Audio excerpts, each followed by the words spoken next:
Hey guys, welcome back to Total Tactics FPL. It's Fran here, and I'm back with my Gameweek 16 cheat sheet preview. This week was an interesting week because I think we got some results from Tottenham and Arsenal that will probably shape and change the picture a little bit, and a good result from Everton finally, where I think we will probably start to see some cracks from this Arsenal team who are dealing with some injury issues as well, and also just generally not playing incredibly well. They used to be able to run through several teams early on in the stage of the season with these kind of 1-0 victories and great performances from Ramsdale, but I think this Arsenal team is slightly downtrending. Meanwhile, of course, the Spurs team, as we can see so far, has been trending upwards. They, of course, have played their best fixtures, and that has to be reflected. Spurs do have tougher fixtures to come, but I think the fact that they've elevated their game and a lot of players have new, more prominent roles and have been more effective in different parts of the game is a really big contributor to how the cheat sheet is changing. Otherwise, I think we are also looking at things like the Man City swing, the Man United swing, and maybe also the impacts as well of Chelsea and the recent downturn in performance. Although in reality, actually, a kind of new talisman has come out through Chelsea, through Mount, and that was something we mentioned through underlying stats, but he wasn't always able to provide game to game because Mount is very much dependent as well on who specifically comes onto the field and what position he takes, whether he plays more offensive positions or supportive positions, and they're of course struggling now with their midfield injuries. But let's actually go into the defenders. So for me, the clear defender at the 4.4 range is Dalot, who is a new one. Dalot, the only reason why he's a differential for me is that I can't guarantee whether or not he will dispose Aaron Wan-Bissaka of this right back spot, but he looks extremely interesting as an FPL asset because he provides a lot of contributions from an offensive point of view, and he doesn't look like Wan-Bissaka, where Wan-Bissaka is a bit more timid to actually move into the final third and actually overlap with someone like Sancho, who is going to be a new 10 in this 4-2-2-2 system for United. If you watch the game with Dalot, there were many opportunities where Dalot was actually able to cut inside, move into the midfield. He was also able to go on the outside and actually provide fantastic crosses as well with his right foot. So his dual-footedness is a big contributor to why I think he's an interesting option. Just the fact that I think he's a better crosser than Wan-Bissaka as well will be a huge contributor, because it seems like this team is also going to cater itself to the fact that Ronaldo has fantastic aerial ability and they are playing a more heavy crossing style due to the overlaps provided. So that's what I really like about Dalot. I thought both fullbacks shone in the performance, but the issue, of course, is Telles and Shaw. There might still be rotation between the two of them. I'm not exactly sure what's happened because Telles has still looked quite inspired. So we'll see what happens when Rangnick gets Shaw available for selection, what he decides to do. I think also the Champions League game might be a good little test to see what United will do, because they have an opportunity to rest some players this week as they have secured first place in their group. So we'll see what happens there. But I really like Dalot as an option. I'd probably like to see him play maybe 2 or 3 games back to back. I know that means that we missed the Norwich game, but if you have a luxury transfer and you really want to gamble, then I think Dalot could be an option. Right now it's a bit tough just because I don't know the extent of the Wan-Bissaka injury and what's going to happen there.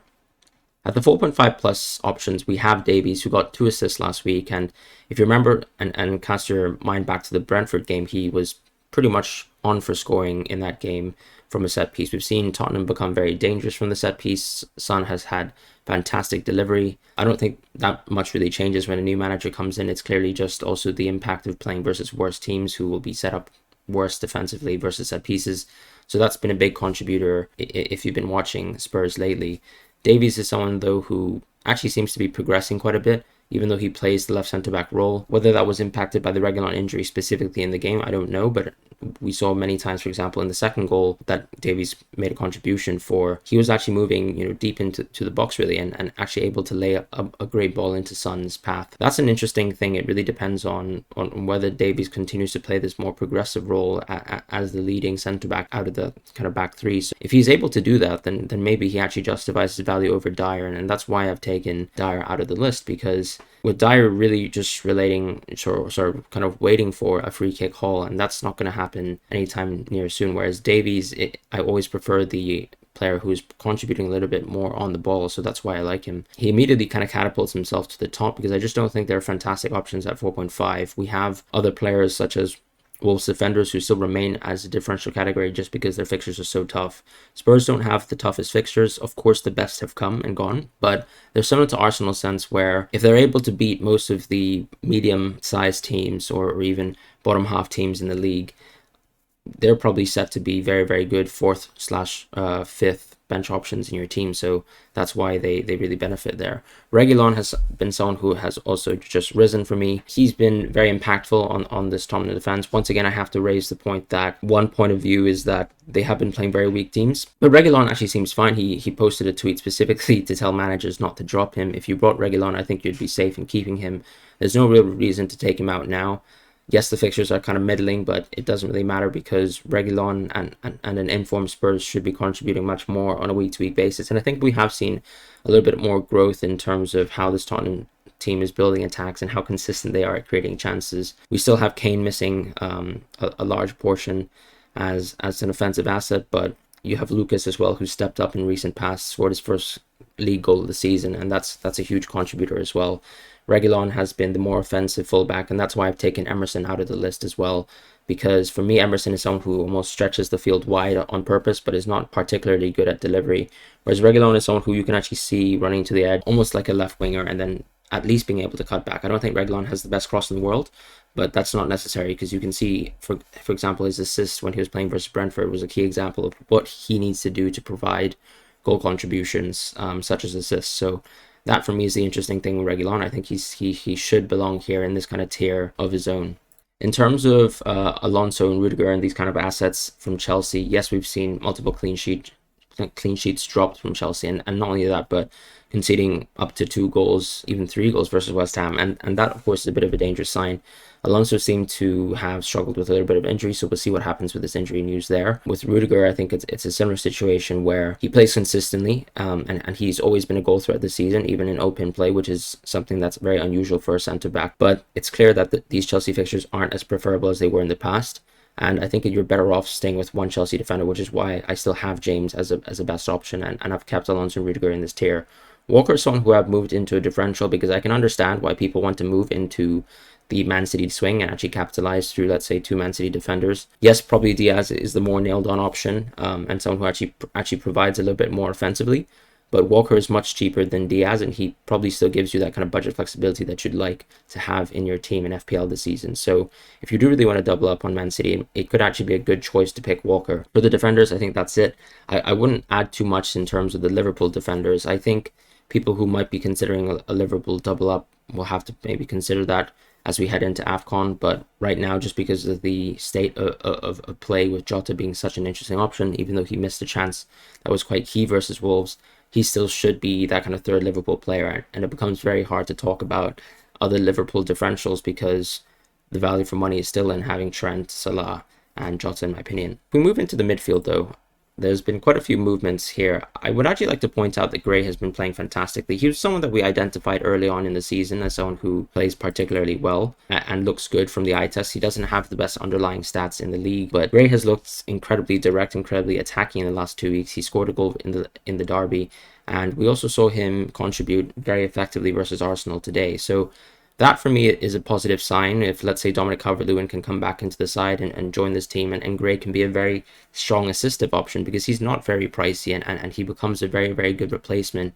for that kind of Mbeumo-like player or even a Cornet-like player who are towards the cheaper end of these 6-point-X assets. A lot of people are looking to push up actually to go for these City midfielders, and I can completely understand that, but we still have a space in the team. If, let's say, you have a much more expensive forward line or a much more expensive defensive line, to go for one of these options. And Gray could really be a differential because I think the Everton fixtures actually aren't that bad if you actually look at them in the near future. But it really depends on whether they're actually able to build on results. It's really positive that they were actually able to score versus Liverpool. That's something a lot of teams haven't been able to say lately. And not only that, but the 2-1 win versus Arsenal once again shows that I think Arsenal aren't probably as strong a team as we think, and that Everton probably aren't as poor as we think. There are obviously a lot of tensions outside of the game, so I won't really talk about that with Everton, but I still think Gray is a fantastic option to consider if you're looking for a replacement to someone like Mbeumo. In terms of Bowen, he's someone who clearly rises in the 6.1 to 6.7 range. I think Bowen is someone who is a little bit on-off as a player. We can see some games where he can really truly dominate, and he looks like an elite offensive asset, but that's exactly how he should be priced, right, as a 6.4 stroke 6.5 asset, and he is a very sensible move away from Rafinha if you haven't done it already. I understand a lot of people are probably keeping Rafinha due to injury concerns to other assets in their team, so Bowen is probably a transfer that you can think about in the subsequent week. And what Bowen provides that's a little bit nicer is that provides a bit of safety in your team. He's much cheaper than the City assets. isn't very prone to rotation. I understand that Bernardo Silva is someone who's not really prone to rotation, but if we're talking about assets like Foden or Gundogan, we know that those players are prone to rotation at times, or prone to being rested early on in games, so that they can be kind of rested for Champions League fixtures or even cup fixtures in the midweek. So that's kind of the benefit of having Bowen. I know West Ham are playing European fixtures as well, but they've done extremely well in their group, and I think Bowen is someone who also got some rest lately in a specific game, so we'll probably see more from Bowen in the near future. And once again, he's kind of taken that place from Benrahma as being that kind of pivotal second talisman in the side, and the underlying stats back that up. He's just behind Antonio from a kind of per 90 minutes basis for expected goals and expected assists combined, so that's why Bowen is a fantastic option. Rafinha falls, even though he's actually been contributing week on week on week, and that just simply comes down to the fact that we have to respect fixtures in FPL. I do think that he's going to have a bad run here when he's playing, City, Chelsea, Liverpool, and it's inevitable. So I preemptively kind of dropped Rafinha to a fall here. Chelsea's actually not a bad game because Chelsea seemingly have really struggled with their depth lately, both in the fullback positions and also in the midfield. So I'm tempted to say that Rafinha, especially due to the injury concerns across the league, that Rafinha is an okay keep for this week. I wouldn't say he's justified. Clearly, if you have the ability to move into Bowen for an easy side grade, I would do that. But Rafinha still stands as a very top option because he provides so much on the field, and he's a fantastic option just from the eye test. Cornet is someone who unfortunately falls. We have to kind of follow up exactly with what the injury news is of him, and he was unfortunately injured in the 31st minute of the game versus Newcastle. This is very unfortunate because, as a Cornet owner myself, I've already missed the Tottenham game due to the unfortunate suspension, and I've missed his ability to capitalize on the Newcastle game because he only played 30 minutes of it, and he looked quite good in that game, and we know that Newcastle is a team that is for the taking. But I think that if Cornet is injured, he's an easy transfer out. He might even move to an avoid territory, right, if we find out more news about the state of his injury. So I would say cautiously this week that he's someone that you'd like to probably think about taking out of your team if the injury news is bad, because I can't see why you'd like to keep him. Promise of having 6.1 asset hold into your team isn't great, and that's exactly why players like Gallagher have fallen in recent weeks. People are much preferring to actually move those kind of midfield assets into much more expensive assets such as Bernardo Silva or Foden, as we've mentioned. So that kind of money really can't be stored in your team. I wouldn't bench Cornet during this fixture run if the injury is bad. I would simply sell him, even if it's for a hit this week, because it should be worthwhile since all the other midfields have so much explosive potential. Lucas Moura has been someone that I've added to this week, to this cheat sheet, this week, sorry. The interesting thing about him is that he now plays in this kind of 3-4-3 system where clearly he's not as forward-like as Son, but we saw a miraculous goal from him scored versus Norwich, and that is the main concern, right? He is someone who is playing for this kind of front line of Spurs, who seem to be, in a sense, firing on all cylinders if you don't actually own Kane as an asset holder and you're not kind of dealing with that kind of depressive state of affairs. But him and Son have actually been very contributive to the success of Spurs, even since the Vitesse game. So we saw several goals and assists from that time period, which is a big market change from Lucas Moura at the start of the season, who really wasn't contributing much. I think he's playing a much more offensive role this season, and the thing about him is he's a very highly formed player. So I find that if Lucas Moura is someone who scores a goal in 1 week, I would expect similar performances on weeks to follow. We saw that in his kind of player of the month season when Mourinho had actually joined the side 2 years back. So that's the interesting thing for me with Moura. I think he could be quite explosive for a short term, especially since the Tottenham fixtures don't go bad for a while. They're clearly going to be more chance creating than some of the other sides in this list, and with the exception to Bowen, I think he's a great replacement option to many 6.x midfield assets, especially someone like a Gallagher. Saka is someone who falls on this list this week. It just comes down to the fact that this Arsenal side really aren't building enough attacks, I think, and not creating enough. And that's what I mentioned when I was making a short criticism of Smith Rowe as an asset, even though I think Smith Rowe is perfectly placed and perfectly priced. Both Saka and Smith Rowe have obviously risen in the last few weeks. I think Saka is someone who has actually fallen, but Saka is dealing with injury concerns, and then also Martinelli coming into form is a nice thing. I know Aubameyang can be shifted out of the side, and we can see Saka continue to play quite consistently, but it just comes down to the fact that this Arsenal side aren't building enough offensive chances. And I think when you compare to the other teams in the list, for me, those other assets are much more explosive or individually much more creative when you actually look at underlying stats. So from that basis, I think Saka has to fall. He's obviously a nice player to watch from the eye test. When you watch him for England, he does look very direct, very contributing to attacks, but it's simply the case that this Arsenal team doesn't build enough chances, and I think Saka, suffers from a result and has to fall. With Mount, when we look at 6.9 to 7.7 players, he's had an undeniable rise in terms of his actual performances since the Norwich game. A lot of issues due to illness and then also rotation due to lack of form. But since we're actually heading into a phase where Ziyech is injured and their Champions League places secured, we could have the opportunity here where Mount maybe plays consistent games week on week. And even though the fixtures aren't fantastic, I imagine that, as I said, with Mount being the talisman of the side, he will continue to provide very, very great hauls over the course of the next few weeks. We've seen him being able to produce that versus both West Ham and Watford back to back.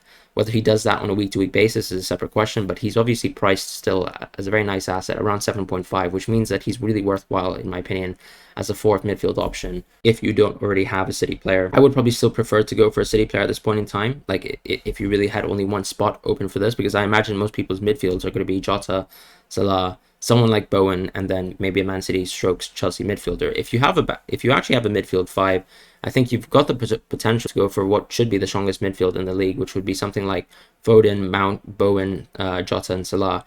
And that's exactly where Mount fits into the frame, right? I think he's perfect for this kind of five-piece midfield. You'll probably have enough money because you would be stretching all your funds from the forwards into someone like Mount, and he's a fantastic hedge to Chelsea performing well from an offensive point of view. It also kind of secures you from, let's say, when bad games where Chelsea aren't able to keep clean sheets, and instead someone like Mount is someone who is the one who makes hauls. If we actually look at further down the list, Son stays as where he is. He's obviously in fantastic form. Still, as we mentioned, one of the most clinical players in world football, and that's why he sits there in this list. I really think Son is a fixture-proof player, and we've seen that time and time again, especially versus City as an example. With Foden, he clearly rises this week for me, because I think if he's actually able to come back from injury and actually play maybe 70 to 80 minutes consistently, his underlying numbers are really through the roof, and he's, in a sense, probably even more interesting than Bernardo Silva as an option. I know Bernardo Silva is someone who passes the eye test so easily, and that's why maybe even a double up of, let's say, Bernardo Silva and Foden could be very interesting with this kind of five-piece midfield. If you're not interested in, for example, someone like Mount, I think Foden plug into the squad now because his ownership is incredibly low. I still think he passes the eye test very hard. He is in very, very kind of offensive, creative positions. He should have found actually more contributions in the game recently versus Watford, where I think Man City were able to create an XG of around 4, and Foden was contributory to around 1.48 of expected assists. You can probably say that he should have been there for maybe 2 assists, could have had maybe 1 goal scoring opportunity as well. So I really like Foden for the weeks ahead. Once again, it comes down to exactly what position he's played in, because in recent weeks, we've seen Foden sometimes play in this left-wing position, and I feel like he's a little bit more shut out. It reminds me of Grealish at the start of the season, where he really wasn't producing much. Grealish himself had a fantastic goal-scoring opportunity that he completely whiffed, so that's not a really good sign to look out for. But I think Foden is someone who we know is dynamic and direct and can take most of the opportunities that he's provided. So I really like Foden, and I've given him a rise. Mane, I've given him a fall because he's just simply too expensive. I think when you have someone like Son who's producing a lot consistently, he makes a lot more sense as an option, and Jota seems to be level with Mane in terms of production. So you can save so much money by not having Mane in your team. He's not a great differential, and that's simply how I see things. If we go into the forwards, I think there's once again been a lot of rises and falls here. King is someone who rises for me. I think he sits with Dennis at the top really as the best options in FPL. Dennis is actually the more highly owned asset in the league, and I think that comes down to maybe the casual playing base, just having a look at the fact that Dennis has been contributing so much in terms of points, and you can see him, of course, rank incredibly highly. I still think King is probably due for similar numbers as Dennis, and I don't really think they're actually too far apart. If you've ever heard me talk about Dennis and King, I think that they actually sit quite similarly as assets to think about in your team. I wouldn't be too worried about going with one side or the other. It's possible, of course, that Dennis is a more consistent option versus tougher defenses, but we know Watford is actually about to hit a fixture swing where they are facing easier defenses, which is something that I would actually say probably benefits King a little bit more, given the fact that he has penalties and will get some kind of insurance there from scoring those sorts of goals, and will probably have easier opportunities to capitalize on versus weaker defenses. With Pukki, I think he falls. I think Norwich are simply a team that they are too weak to consider long-term in the league, and I would much rather you go for someone like Broja, who's just below, and someone who I rank as a differential at this point in time, because Broja seems to have found his way back into the starting lineup. I know Hassan Hussel has a lot of faith in him, and you can see that as soon as he brought Broja in the last few weeks, and that's kind of the positive for me. He scored a goal last week, and it's someone that I mentioned that looks very direct and definitely passes the eye test for me, just because he seems to actually carry the ball a lot further than some of the other Southampton forwards and is much more direct in actually producing goal-scoring chances than some of the others. And in that sense, Broja has to rise. For me, Pukki falls. He doesn't look like a bad option in isolation, but it's just the fact that does he get enough service? Does he get enough contribution and create a contribution behind him to actually warrant himself being a good asset? And you can look to the Newcastle game where they were playing against 10 men as a good example of why or how hard it is for Pukki to actually get holes. You know, he had to score a fantastic volley from really out of nowhere to actually make sure that that game was a draw. And that was versus 10 men. You won't have better chances than, let's say, scoring versus a 10-man Newcastle in the season. And I think if you struggle to score or provide, or be provided strong goal scoring chances in that game, then I think Pukki doesn't make sense too much as an option. Mope is someone who actually rises as a differential this week. With the Tony COVID kind of suspension, I'm sure he's probably one of the side grades that you guys might want to be thinking about.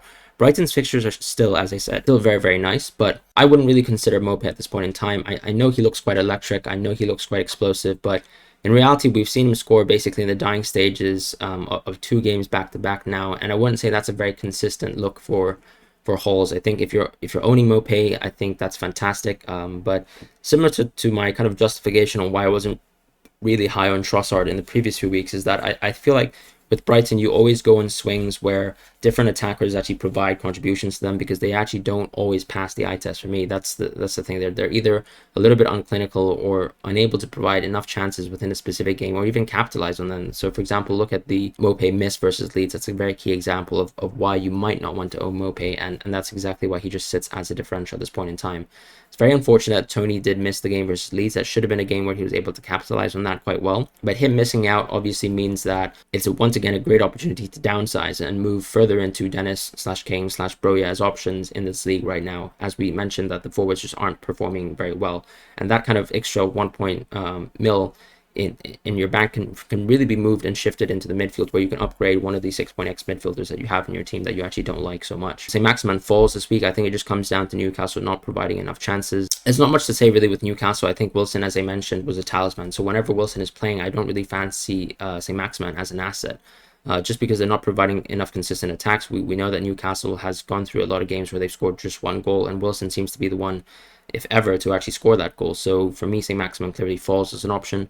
Antonio is someone who rises, and I think the reason why I haven't moved Wilson up is because the fixtures are tough, whereas Antonio's fixtures are really heading into a great stage. He didn't provide any kind of explosive balls in the last few weeks. He got an assist in the previous match. But I imagine that Antonio will do very well in the near future. Once again, providing another fantastic result for this West Ham side versus a top 4 team. We've seen that versus Liverpool, versus Chelsea.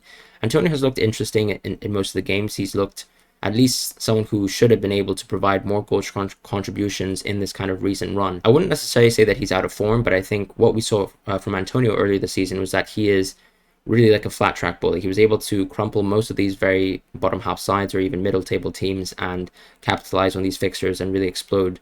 And I imagine he can do much the same as the other West Ham assets, in my opinion, are actually in form. Players like Lanzini and Bowen, or even Fornals, seem to be very good. Benrahma's the one who's a little bit isolated in that sense outside of his European games. And for me, Antonio should get more than enough chances to capitalize in the next few weeks. And I think it's very dangerous now to, for example, own Wilson or Watkins over Antonio. Maybe you actually like to consider 2, but I'm not a big fan of the kind of big at the front formation right now. So Antonio for me is that going to be that sole striker, that kind of 7.x margin.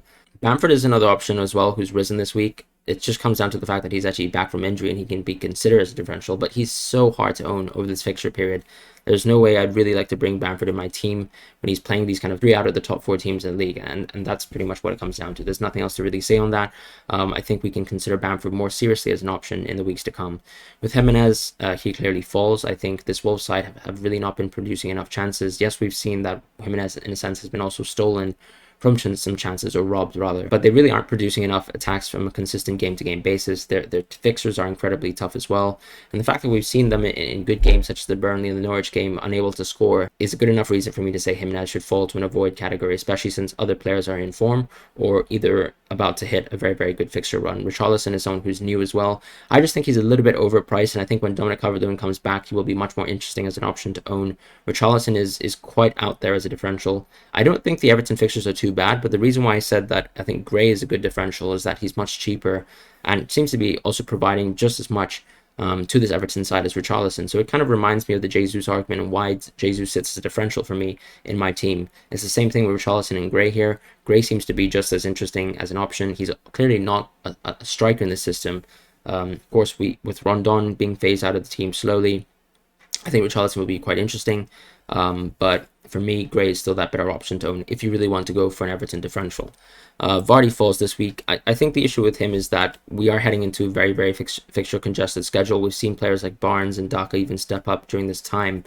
And clearly Vardy will have his minutes rotated. So him holding that much price in your team doesn't really make too much sense. I imagine after this week, after the European fixtures, that Vardy will probably play and start the match ahead.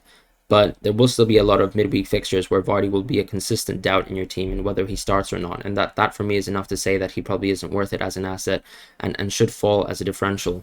Ronaldo, someone who rises. The reason why he's not a best asset option is just because he is so incredibly overpriced, and we've mentioned that the same with Kane, who has fallen as well. Ronaldo seems like the talismanic option still with his United side. I wouldn't say that they found their way to create consistent attacks over 90 minutes. They looked very good in a 30-minute stint versus Crystal Palace, but we know that this Crystal Palace hasn't offered much as a side as of late. And from this kind of point of view, I'm actually more interested right now in these kind of Man United assets, especially from a defensive point of view, which is why I personally got into De Gea. Dalot is, as I mentioned, a very good differential, but Ronaldo has a bit of safety in the sense that I think he's much more proven. He's shown the form this season to justify why he should actually start in your team if you really want to go for Ronaldo. But keep in mind that if he isn't considered as a consistent captaincy option for you away from Salah week on week, then I think Ronaldo's a very tough option to keep. Past the Norwich game, which is a fantastic opportunity to own him and captain him, there won't be too many fixtures where you want to actually captain him over Salah. Maybe that's myself thinking, but that's how I feel about Ronaldo right now. And as a Kane owner and someone who has the opportunity to go into Ronaldo this week, I'm not so tempted in this transfer because I personally would like to move my team into a kind of big in the midfield formation in the near future, with at least options to kind of rotate consistently from a 4th/5th kind of backline piece week on week. And that's how I see things with Ronaldo. I think I can't justify putting any strikers there as a best option at this point in time. And I think just being there as a kind of light green option versus someone like Salah, who's fantastic at 13.0 price, is good enough. And maybe you can actually consider, Ronaldo in the near future if you're someone who, let's say, has a very, very strong defense, because defense is usually, let's say, if you are big at the back, you probably actually have much more money than most other owners. But if you are going for, let's say, the strong midfield formation, I would stay away from Ronaldo and make sure you stay consistent with your kind of squad building strategy. But it comes down to how you'd like to play FPL, whether you want a more differential captain week on week, and I think Ronaldo can be that option. And that's pretty much all I'd have to say about that. In terms of the keepers, I'll say that Lloris kind of rises as a differential option. I think that a lot of people have been kind of colored by the fact that they've kept clean sheets versus some very, very terrible sides. And that's my kind of worry with Spurs. I still don't think they're defensively that great as a team. I think they have been lucky in a sense to play some very weak teams as of late. And that's kind of colorized how we think or view about someone like Lloris. Mendy, by contrast, falls. I think, yes, he had a poor performance versus West Ham, but he's shown over the course of the season that he can be a very interesting option. This Chelsea side will struggle for clean sheets, and as we always discuss with the keepers that are basically above 5+ in the game, they're just very hard to consistently be options to rely on, because if you look at someone like Mendy, who's 6.3 priced, you can actually get Rudiger for cheaper, and Rudiger should be much more pegged on for goal contributions, and those save points and those bonus points that come Mendy's way shouldn't really be a good enough differential versus someone like Rudiger, who actually is a goal contributing centre back, and so on and so forth, especially with some of the other fullbacks in these teams. When you look at Lloris, you're competing with someone like Reguilon, who's going to get much more points over the course of the season if things pan out well for this Conte side, or even Davies, who's a much cheaper priced option. And the same kind of thing goes for Ederson, where if you're relying on City clean sheets, yes, he's very consistent as an option, probably plays more games, doesn't get rotated as much, but someone like Walker can maybe justify being in your team because he's not as expensive. And that's pretty much what I have to say for this week's cheat sheet. I hope you guys have a wonderful week ahead. I'll see you guys very shortly for my team selection.